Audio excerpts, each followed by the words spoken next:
प्रशिक्षुओं का ऑनलाइन तैयारी यूट्यूब चैनल में स्वागत है। आज की इस वीडियो में मैं डायरेक्ट मेथड को डिस्कस करूंगा और इससे संबंधित इसमें कुछ क्वेश्चंस और आंसर्स हैं, उनको आप लोग ध्यानपूर्वक सुनिएगा और समझिएगा।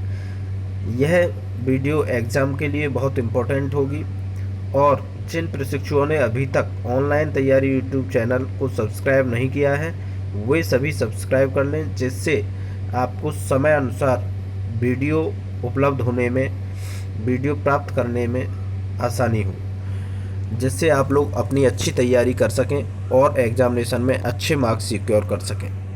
यदि हमारी वीडियो आपको पसंद आए तो लाइक ज़रूर करें। चलिए डिस्कस करते हैं डायरेक्ट मेथड। देखिए, direct method of teaching English language, तो इससे रिलेटेड क्या है आइए देखते हैं। पहला क्वेश्चन है, first, what is the direct method of language teaching. Language teaching का डायरेक्ट मेथड क्या है? तो ये है, देखिए answer, direct method of language teaching is a method of teaching a foreign language through conversation, discussion and reading in the language itself without use of mother tongue। सभी प्रशिक्षु इस पर ध्यान दें कि देखिए, डायरेक्ट मेथड में हम जब इस मेथड का यूज करते हैं फॉरेन लैंग्वेज को पढ़ाने के लिए, तो इसमें टीचर के द्वारा कोई भी जो है मदर टंग, या जो लर्नर्स हैं, जो चिल्ड्रन हैं, वो भी मदर टंग का यूज़ नहीं करते, कोई भी नेटिव लैंग्वेज का यूज़ नहीं किया जाता है। Only the target language is focused, केवल टारगेट लैंग्वेज पर ही फोकस करते हैं। नेक्स्ट क्वेश्चन है, explain the direct method. Direct method क्या है? देखिए, a child learns it's mother tongue naturally and directly. कोई भी बच्चा होता है वो अपनी मदर टंग नेटिव लैंग्वेज है, जो जहाँ की भाषा है, जहाँ रहता है, रीजनल लैंग्वेज को डायरेक्टली सीखता है, नेचुरली प्राकृतिक रूप से अपने आप सीखता है वो, क्योंकि जिस एनवायरनमेंट में रहता है, जिस रीजन में रहता है, उसी लैंग्वेज को सीखता है। He needs not practice to learn it. उसको इसको सीखने के लिए, बोलने के लिए और कुछ शब्द लिखने के लिए ज़्यादा प्रैक्टिस की ज़रूरत नहीं पड़ती है। इसी तरह से it means child learns mother tongue directly.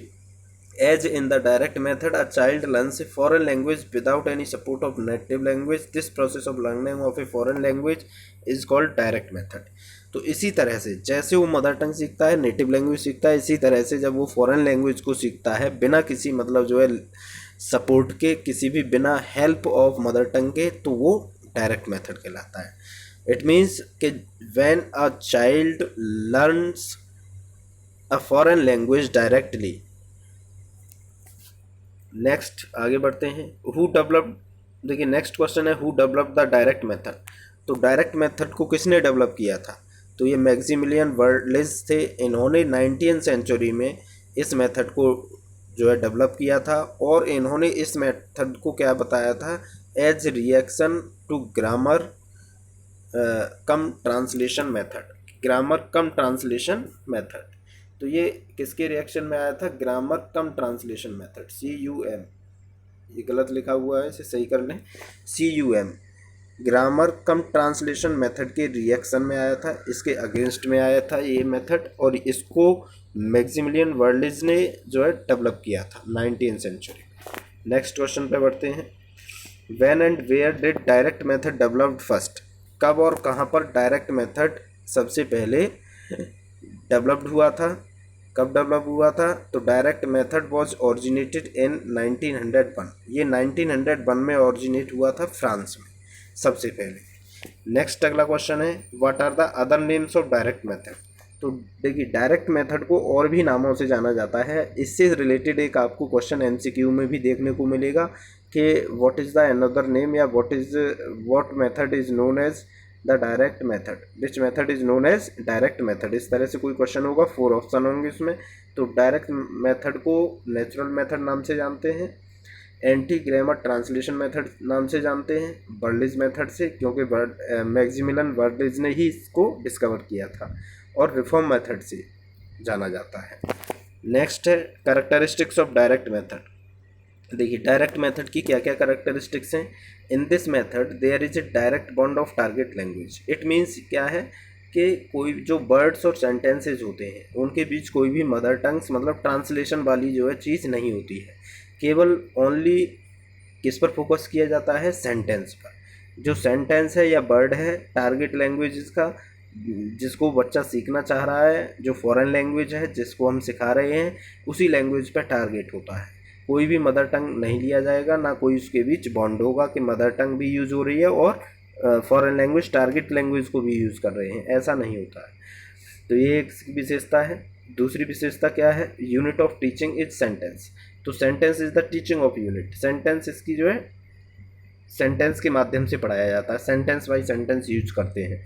Teacher इसको बच्चे को सिखाते समय इसका प्रयोग सेंटेंस के थ्रू करता है। Third number, in this method the learner thinks into target language and express into target language. और जो लर्नर्स होते हैं, जो बच्चे होते हैं, वो क्या करते हैं कि जो चीज़ें टारगेट लैंग्वेज में सीखते हैं उन्हीं को एक्सप्रेस करते हैं टारगेट लैंग्वेज में। ये नहीं है कि पहले हिंदी में सीखा फिर उसे इंग्लिश में ट्रांसलेट किया, तो ये इसमें यूज नहीं होता है, क्योंकि दिस मेथड इज क्या है, reaction against the grammar translation method. ये उसके अपोजिट है, उसके अगेंस्ट है, इसलिए इसमें केवल ओनली किस पर फोकस किया जाता है, टारगेट लैंग्वेज पर। नेक्स्ट देखते हैं आगे। Teacher perform some action related to the sentence which shows meaning of the sentence. Teacher कुछ ऐसी एक्शंस को परफॉर्म करता है जिससे कि वो सेंटेंस के मीनिंग को बता दे। जैसे कोई भी सेंटेंस उसने बोला कि दिस इज़ अ बुक, तो उसमें बुक को क्या ले लिया, एक मैटर के रूप में ले लिया, एक टीचिंग एड्स के रूप में ले लिया उसे, और उसे दिखाया कि दिस इज़ अ बुक। तो इस तरह से सेंटेंस को परफॉर्म करता है। इस तरह से मतलब डिफरेंट टाइप की एक्शंस टीचर को करनी पड़ती हैं। Fifth number, this method is interesting. ये मेथड बहुत इंटरेस्टिंग होता है एंड नेचुरल फॉर लर्नर्स, और लर्नर्स के लिए एक नेचुरल होता है। Six number, the teaching learning process is carried out in English environment. और जो टीचिंग लर्निंग प्रोसेस है उसमें क्या आता है, इंग्लिश एनवायरनमेंट का माहौल बनता है, ऐसा एटमॉस्फेयर बन जाता है कि सभी जो लर्नर्स हैं और टीचर हैं वो सभी केवल they only focus on the target language, foreign language, that is English. English मान लेते हैं कि इंग्लिश में जो है टीचर पढ़ा रहा है तो इंग्लिश का ही यूज़ करेगा। सेकेंड है next, advantages of direct method. देखिए डायरेक्ट मेथड के लाभ क्या हैं, इसके लाभ क्या हैं, क्या एडवांटेजेस हैं, क्या मतलब इसके यूजेस हैं। तो इट डेवलप्स टू एबिलिटीज। ये केवल दो एबिलिटी को डेवलप करता है, such as speaking and listening, केवल स्पीकिंग को और लिसनिंग को। रीडिंग और writing can not be developed by the direct method. Second है understanding and comprehension of English language comes easier by this method. इसके माध्यम से अंडरस्टैंडिंग और कॉम्प्रिहेंशन, जो इंग्लिश को समझने की, अंग्रेजी भाषा को समझने की अंडरस्टैंडिंग है, वो आसानी से मतलब सीख जाते हैं बच्चे। Third number, it enhances fluency of speech. ये फ्लुएंसी स्पीच की मतलब फ्लुएंसी को बढ़ाता है। It develops the capacity to think in English. और ये क्या डेवलप करता है, सोचने की शक्ति, अंग्रेजी में सोचने की शक्ति को, क्षमता को जो है विकसित करता है। Next, disadvantages of direct method. देखिए डायरेक्ट मेथड की डिसएडवांटेजेस क्या हैं। First number, it is not useful for over crowded classes.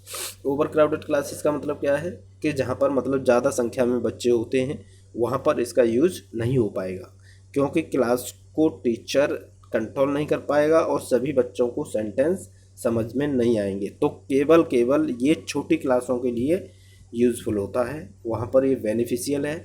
जहाँ पर मतलब केवल लिमिटेड स्टूडेंट्स होते हैं, लिमिटेड लर्नर्स होते हैं, वहीं पर इसको यूज़ किया जाता है। तो ये मतलब इसकी डिसएडवांटेजेस है कि ओवर क्राउडेड क्लासेस में इसका प्रयोग नहीं कर पाते हैं। Second, it neglects systematic structural practice.